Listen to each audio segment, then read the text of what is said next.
Okay, so this is linear programming problem.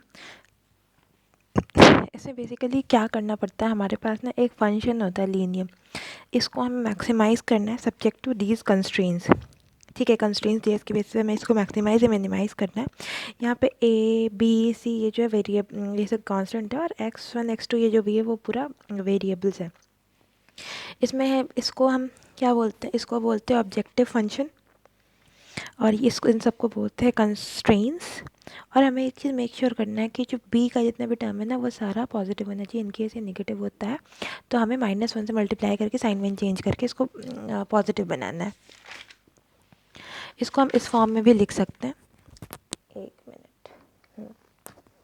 ठीक है, इसको हम इस फॉर्म में भी लिख सकते हैं। ऐसे क्यों हो रहा है? इसको हम इस फॉर्म में भी लिख सकते हैं, z is equal to c x, यहाँ पे c1 x1 plus c2 x2 हो गया, और A X is greater than equal to जो भी है इज इक्वल टू बी वाला, we have to make sure x is always greater than equal to 0। ठीक है, अब यहाँ पे अगर हम इस फॉर्म में लिखेंगे तो ए जो है वो पूरा मैट्रिक्स बन जाएगा m क्रॉस n का, c जो है वो c1 c2 cn हो जाएगा, और जो x हो जाएगा वो x x1 x2 xn। ठीक है, तो इसको रो वेक्टर या प्राइस कॉस्ट वेक्टर मैट्रिक्स बोलेंगे, इसको हम बोलेंगे कॉलम वेक्टर वेरिएबल्स। अब है कि एक चीज़ है हमें पक्का श्योर करना है। देखो, अगर same number of variable same number equation हो तब हमें इसकी ज़रूरत नहीं है। इसकी ज़रूरत तब है जब हमारे पास वेरिएबल्स ज़्यादा हो, इक्वेशन कम हो। तो इसलिए जो भी m क्रॉस n वेक्टर होता है ना, m क्रॉस n, उसमें हमें हमेशा पता है कि हमारे रो कम होंगे और कॉलम ज़्यादा होंगे। n हमेशा ग्रेटर दैन इक्वल टू 1 होगा। ठीक है, n हमेशा ग्रेटर दैन इक्वल टू 1 होगा। यहाँ पे कुछ एक इक्वेशन है, मैं एक एग्जांपल बता देती हूँ हाउ टू फॉर्म, मतलब लैंग्वेज से कैसे हम इक्वेशन फॉर्म करेंगे। जैसे इसमें है कि एक मेडिसिन है ए और बी, इस इंग्रेडिएंट है कि इसका हम 20,000 बना सकते हैं, इसका 40,000 बना सकते हैं। हमारे पास उसका 45,000 बॉटल है, तो हम मान, और इससे हमें 8 रुपये फ़ायदा होगा, इससे 7 रुपये फ़ायदा होगा। इसको बनाने में 3 घंटा लगेगा, इसको बनाने में 1 घंटा लगेगा। हमारे पास टोटल आर है 66 आर। सबसे पहले तो हम मानेंगे हमने इसका x1 बॉटल बनाया, इसका x2 बॉटल बनाया। मैक्सिमाइज़ क्या करना है, z is equal to 8x1 plus 7x2, ये हमें मैक्सिमाइज़ करना है। कंस्ट्रेंट पहले 66 आर का लेते हैं, तो 3 घंटे में 1000 bottle.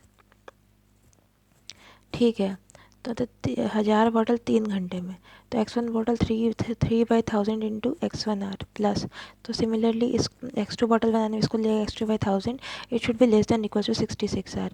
Less than equal to मतलब लेस दैन भी चलेगा, इक्वल टू ज़्यादा नहीं होना चाहिए। तो ये एक इक्वेशन बन गया।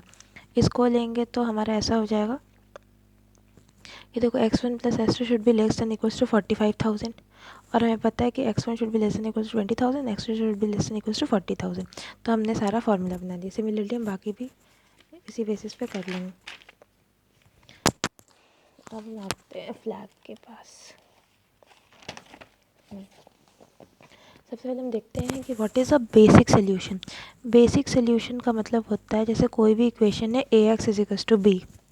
ठीक है, A X is equals to B, इसमें हमने क्या किया, हमने n माइनस एम 3 - 2 1 किसी वन वेरिएबल को 0 लेके सोल्यूशन फाइंड आउट कर दिया। माना हमने x3 को 0 ले लिया। x3 को 0 कैसे लेंगे, x3 को हम 0 कैसे लेंगे, तो माना हमने x3 को 0 कर दिया, x3 को कर ही 0 दिया। ठीक है, इसको 0 लेके हमने सोल्यूशन फाइंड आउट कर लिया, तो उससे मैंने एक सोल्यूशन फाइंड कर लिया। ठीक है, अब मानो लेकिन we have to make one thing sure कि जो बचा हुआ डिटर्मिनेंट है ना वो नॉन ज़ीरो होना चाहिए।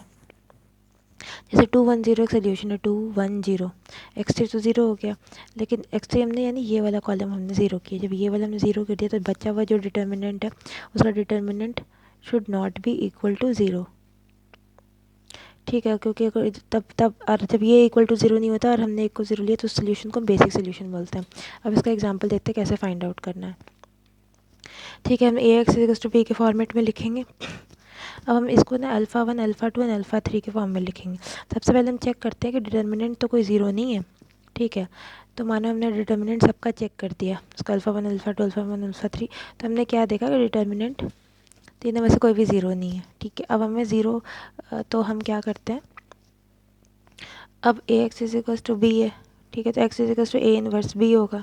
ठीक है, तो बी तो हमने लिख लिया, चलो यहाँ 4 5, और ए इनवर्स यहाँ पे α1 इनवर्स α2 इनवर्स α3 इनवर्स होगा। ये होगा ना, नहीं वो छोड़, मैं यहाँ बताती हूँ। माना हमने इसको ज़ीरो कर दिया, इसको भी ज़ीरो कर दिया, इसको भी ज़ीरो कर दिया, तो एक्स का वैल्यू हो जाएगा ए इनवर्स इंटू बी, यानी दिस इंटू दिस इनवर्स। ठीक है, तो वो वही इधर आ गया, तो वही हमने यहाँ पे कर लिया। ठीक है, फिर हमने इसका सोल्यूशन फाइंड आउट किया, तो 2 1 यानी x1 x2 2 1 0 5 0 -1 0 5/3 2/3 हमें सोल्यूशन मिला। ठीक है, मतलब सबसे पहले हमें क्या करना है, सबसे पहले हमें क्या करना है, एक को जीरो कर लिया। ठीक है, ये डिटर्मिनेंट नॉन जीरो हो गया। ठीक है, अब इस दोनों को हटा के अब x1 x2 की वैल्यू कैसे निकली, इसको इधर इन्वर्स करके मल्टीप्लाई कर दो, बस यही है। फिर हमने ये 3 बेसिक सोल्यूशन निकाल लिए। अब हम आते हैं फिजिबल सोल्यूशन। फिजिबल सोल्यूशन का सीधा सीधा मतलब होता है कोई भी सोल्यूशन जो सॉल्व करता हो उसको, इसका फिजिबल सोल्यूशन। फिजिबल सोल्यूशन तो x1 का x2 का कोई वैल्यू जो इस इक्वेशन को सेटिस्फाई करता हो, वो फिजिबल सोल्यूशन है।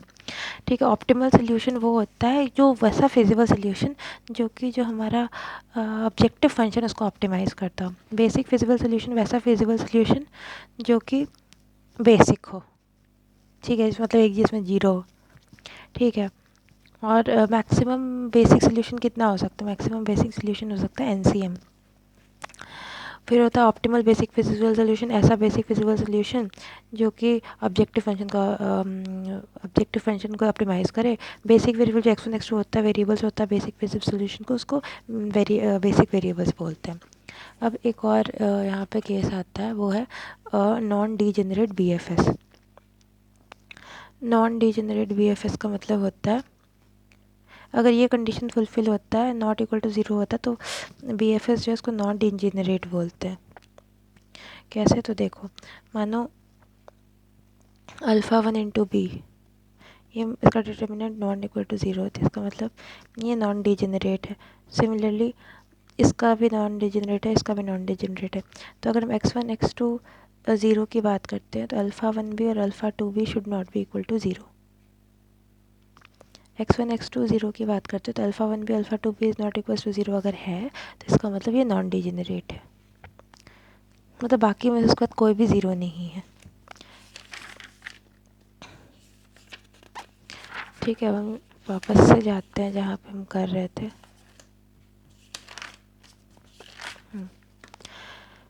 अब यहाँ पे हमें क्या है, ये हमें पहले दिखाना है कि कितने बेसिक सोल्यूशन एग्जिस्ट करते हैं इसके लिए। तो सबसे पहले हम क्या करेंगे, हम डिटर्मिनेंट करेंगे alpha 1 alpha 2 alpha 2 alpha 3 alpha 1 alpha 3 का। तो डिटर्मिनेंट सबका नॉन जीरो है, सबका नॉन जीरो, इन 3 बेसिक सोल्यूशन एग्जिस्ट करता है, सीधी सी बात है। और बेसिक सोल्यूशन सबसे ज़्यादा होगा भी किसका, 3C2, यानी 3 बेसिक सोल्यूशन होगा। फिर यहाँ पे है कि find the optimal solution without using graphical simplex method. तो ये चलो, ये ऐसे हो गया। अब इसमें देखो 4C2 है ना, 2x4 है, तो 4C2 यानी 6 मैक्सिमम बेसिक सोल्यूशन होगा। कैसे, alpha 1 alpha 2 alpha 1 alpha 3 alpha 1 alpha 4 alpha 2 alpha 3 alpha 2 alpha 4 alpha 3 alpha 4, ये सारा ही नॉन ज़ीरो, यानी हमारे पास 6 बेसिक सोल्यूशन हो गए। अब हमें देखना है कि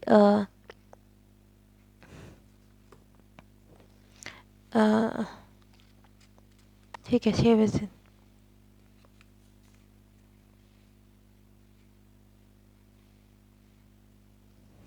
अब हाँ, हमें अब सॉल्व करना है। ठीक है, अब हम सॉल्व कैसे करेंगे, अब हमें सबसे पहले this into inverse into B. ठीक है, मतलब इसका इन्वर्स इंटू बी करने के वो वैल्यू निकलेगा, तो सारा वैल्यू निकाले, तो ये दोनों निगेटिव हुआ, तो ये दोनों ऐसे ही चला गया, 4 बचा। अब इस चारों में से हम जो x1 x2 x3 x4 का वैल्यू है वो हम z में पुट करेंगे। जब वो पुट करते हैं ना यहाँ पे, मतलब हमें 4 BFS मिले। ठीक है, ऐसे ऐसे आके। ठीक है, अब इन चारों में हमने इसे पुट किया, सबसे ज़्यादा ऑप्टिमल सोल्यूशन हमें मैक्सिमाइज़ करना, सबसे ज़्यादा x4 के वैल्यू से मैक्सिमाइज हुआ, तो ये हुआ हमारा बेसिक सोल्यूशन।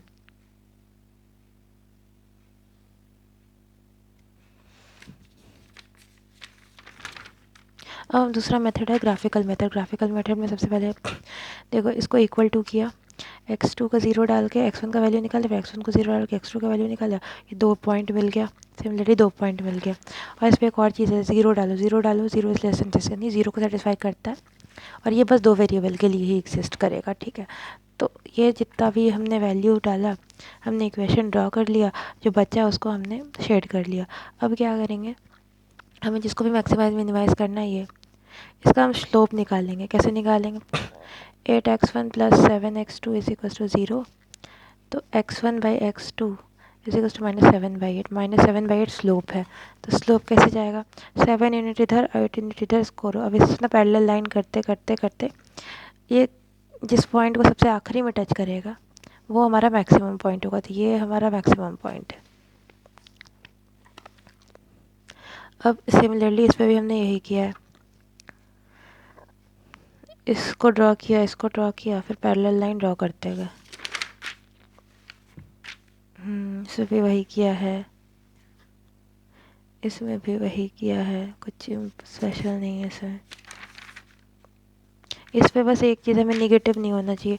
यहाँ पे जो निगेटिव, इसको पलट के हमने पॉजिटिव किया।